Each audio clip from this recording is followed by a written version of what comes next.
السلام علیکم ورحمۃ اللہ وبرکاتہ۔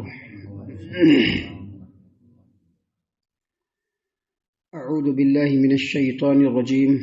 بسم اللہ الرحمن الرحیم۔ وآخرون اعترفوا بذنوبهم خلطوا عملا صالحا وآخر سیئا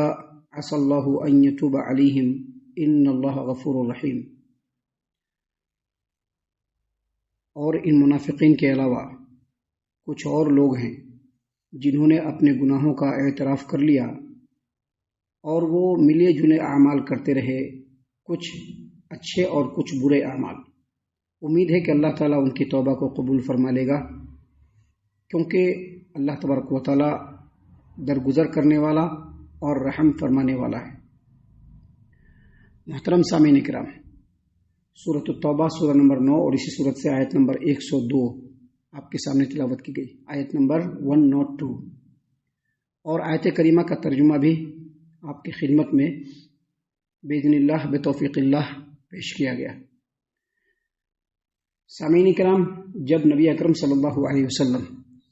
جنگ تبوک سے واپس آئے تو تقریباً 80 سے زائد منافقین نبی صلی اللہ علیہ وسلم کی خدمت میں حاضر ہوئے، اور ان لوگوں نے جنگ تبوک میں شرکت نہ کرنے کا بہانہ اور عذر نبی صلی اللہ علیہ وسلم کے سامنے طرح طرح سے پیش کیا۔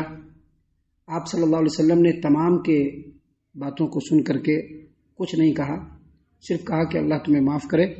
آگے کے اعمال کو درست کر لو۔ محترم سامعین کرام، ان منافقین کے علاوہ کچھ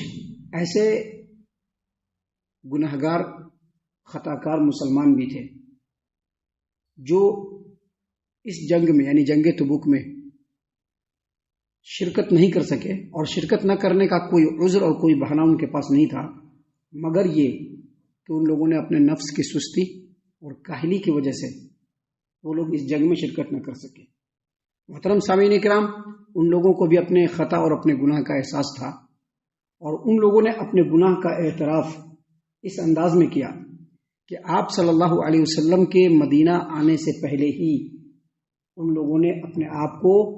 مسجد نبوی کے ستون سے یعنی کھمبے سے بندھوا لیا، کہا کہ ہمیں کھمبے سے باندھ دو، اور ان لوگوں نے یہ تہیہ کیا کہ جب تک نبی اکرم صلی اللہ علیہ وسلم ان کے اس غلطی کو، اس گناہ کو معاف کر کے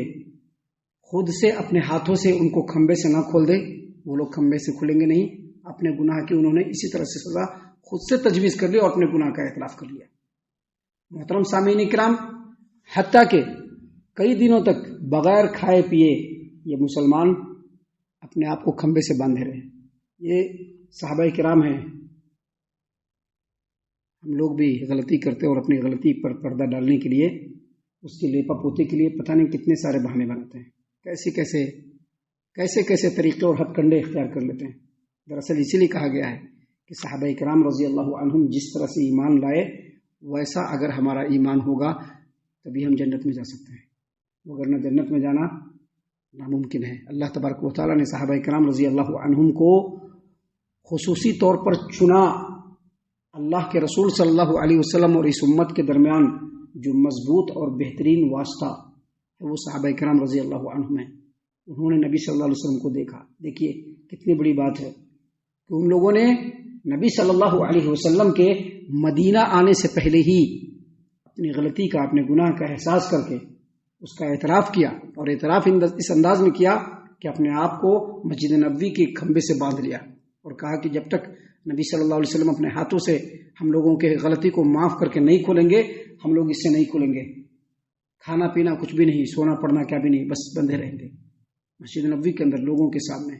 آج لوگوں کے سامنے کسی کو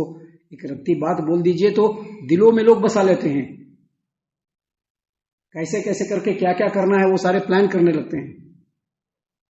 یہ صحابہ کرام مسلمان، اور صحیح معنوں میں مسلمان، لوگوں کے سامنے مسجد نبوی میں اپنے آپ کو باندھ لیا کہ ہم نے غلطی کی ہے، ہم نے گناہ کیا ہے، ہم سے غلطی ہوئی ہے۔ نبی صلی اللہ علیہ وسلم نے ہم کو کہا تھا، ہم لوگوں کو کہا تھا جنگ میں شرکت کرنے کے لیے، لیکن ہم لوگ نہیں گئے۔ اس غلطی کے عوض ان لوگوں نے اپنے آپ کو مسجد نبوی کے ستون سے باندھ لیا، کئی دنوں تک بندھے رہے، اور ان لوگوں میں سرفہرست ابو لبابہ بن عبد المنذر رضی اللہ عنہ، یہ وہ صحابی رسول ہیں جو نبی صلی اللہ علیہ وسلم کی ہجرت کرنے سے پہلے بیعت عقبہ میں ہی نبی صلی اللہ علیہ وسلم پر ایمان لے آئے تھے، اسلام قبول کر لیے تھے. جنگ بدر میں اور دوسری جنگوں میں بھی پوری دل جمعی کے ساتھ شرکت کیے تھے، لیکن صرف یہی ایک جنگ تھی، یہی ایک غزوہ تھا جس میں نفس کی کمزوری غالب آئی اور وہ نہیں جا سکے. ان کے علاوہ ان کے چند ساتھی اور بھی تھے. بعض لوگوں نے کہا کہ 5 ساتھی تھے، بعض لوگوں نے کہا کہ 7 ساتھی تھے، بعض لوگوں نے کہا کہ 9 ساتھی تھے. یہ لوگ بھی ایسے مسلمان کہ جن کی پچھلی زندگی بالکل بے داغ،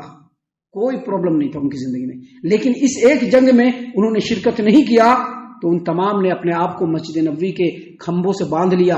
اور کہا کہ جب تک نبی صلی اللہ علیہ وسلم نہیں کھولیں گے ہم لوگ نہ کھائیں گے، نہ پیئیں گے، نہ سوئیں گے، ہم لوگوں کے گناہ کی یہی سزا ہے. نبی صلی اللہ علیہ وسلم نے بھی دیکھا ان لوگوں کو، کہا کہ اللہ کی قسم جب تک اللہ تبارک و تعالیٰ ان لوگوں کو معاف نہیں فرمائے گا ہم بھی ان لوگوں کو اپنے ہاتھوں سے نہیں کھولیں گے. کئی دن تک یہ لوگ بندھے رہے، آخر کار کھائے پیے بغیر، انسان تھے، بے ہوش ہو گئے. لوگ بے ہوش ہوئے تو اللہ تبارک و تعالیٰ نے یہی آیت کریمہ نازل فرمائی، وآخرون اعترفوا بذنوبہم خلطوا عملا صالحا. ان منافقین کے علاوہ کچھ ایسے گناہگار لوگ بھی ہیں جنہوں نے اپنے گناہوں کا اعتراف اللہ تبارک و تعالیٰ کی بارگاہ میں کر لیا ہے، اور ان لوگوں نے ملے جلے اعمال انجام دیے ہیں، کچھ اچھے اعمال اور کچھ برے اعمال. عسى الله ان يتوب عليهم، بہت جلد اللہ تعالیٰ ان کے توبہ کو قبول فرما لے گا، اور بے شک اللہ تبارک و تعالیٰ گناہوں کو بخشنے والا اور رحم کرنے والا ہے. جب یہ آیت کریمہ نازل ہوئی نبی صلی اللہ علیہ وسلم نے ان لوگوں کو کھولا، ان کو خوشخبری سنائی، ان لوگوں کو کھولا اور ان کو خوشخبری سنائی کہ اللہ نے تمہارے گناہوں کو معاف فرما دیا ہے. سامعین کرام، یہ آیت کریمہ اگرچہ مخصوص لوگوں کے لیے، ان لوگوں کے لیے نازل ہوئی، لیکن اس آیت کریمہ کا حکم بالکل عام ہے، ہر اس مسلمان کے لیے ہی، ایمان والے کے لیے ہے جو اچھے اور برے دونوں اعمال کرتے ہیں. اگر وہ لوگ بھی توبہ کریں گے اللہ ان کے گناہوں کو معاف فرمائے گا، لیکن شرط یہ ہے کہ وہ ایمان والے ہو، سچے مسلمان ہوں، صحابہ کرام رضی اللہ عنہم کے منہج پر چلنے والے ہو، ان کی جیسی فکر رکھنے والے ہو، ویسا ایمان لانے والے ہو، ویسے انداز میں عمل کرنے والے ہو. ایسے اگر مسلمان ہیں تو اگر ان کے گناہ اور نیکیاں دونوں ہوں گی تو اللہ معاف فرمائے گا. اس کی دلیل ہے، اور صحیح البخاری میں اسی آیت کریمہ کی تفسیر میں امام بخاری رحمہ اللہ نے روایت پیش کیا ہے. صحیح البخاری کتاب التفسیر، باب قولہ تعالی وآخرون اعترفوا بذنوبہم، حدیث نمبر 4674. سیدنا سمرہ بن جندب، سیدنا جابر بن سمرہ رضی اللہ عنہ یہ روایت کرتے ہیں کہ نبی اکرم صلی اللہ علیہ وسلم، ان دونوں صحابی میں سے کوئی ایک ہے، صحابی کا نام میرے ذہن سے نکل رہا ہے، بہرحال نبی اکرم صلی اللہ علیہ وسلم نے فرمایا کہ میں نے رات کو خواب میں دیکھا کہ 2 آدمی، 2 فرشتے آئے ہیں اور مجھ کو لے جا رہے ہیں. ایک ایسے شہر میں لے گئے ہیں جو شہر اس انداز کا بنا ہوا ہے کہ جس کی ایک اینٹ سونے کی اور دوسری اینٹ چاندی کی بنی ہوئی ہے. ایک اینٹ سونے کی بنی ہے، دوسری اینٹ چاندی کی بنی ہے. میں اس شہر میں جاتا ہوں تو کچھ ایسے لوگوں سے میری ملاقات ہوتی ہے، کچھ ایسے لوگوں کو ہم دیکھتے ہیں کہ جن کا آدھا حصہ جو ہے وہ بے حد خوبصورت ہے اور آدھا حصہ بے حد بدصورت ہے. آدھا حصہ خوبصورت ہے اور آدھا حصہ بے حد بدصورت ہے. فرشتوں نے کہا کہ تم لوگ اس نہر میں چھلانگ لگاؤ. سبھی لوگوں نے نہر میں چھلانگ لگایا اور جب نہر سے نکلے تو سب کے سب بالکل خوبصورت تھے، ساری بدصورتی ختم ہو گئی. فرشتوں نے کہا کہ نبی صلی اللہ علیہ وسلم یہ جنت عدن ہے جو آپ کا مقام ہے، یہ جنت عدن ہے اور یہ آپ کا مقام ہے. اور یہ لوگ جو آدھے خوبصورت اور آدھے بدصورت تھے یہ وہ لوگ تھے جنہوں نے اپنی زندگی میں گناہ بھی کیا تھا اور نیکی والے اعمال بھی انجام دیے تھے. اللہ تبارک و تعالیٰ نے ان کے گناہوں کو معاف فرما دیا ہے. اللہ تبارک و تعالیٰ نے اسی بات کو یہاں پر بیان فرمایا کہ ان کے علاوہ کچھ اور لوگ ہیں جنہوں نے اپنے گناہوں کا اعتراف کر لیا اور ملے جلے عمل کرتے رہے، کچھ اچھے اعمال کچھ برے اعمال. امید ہے کہ اللہ تعالیٰ ان کی توبہ کو قبول فرما لے گا، کیونکہ اللہ تبارک و تعالیٰ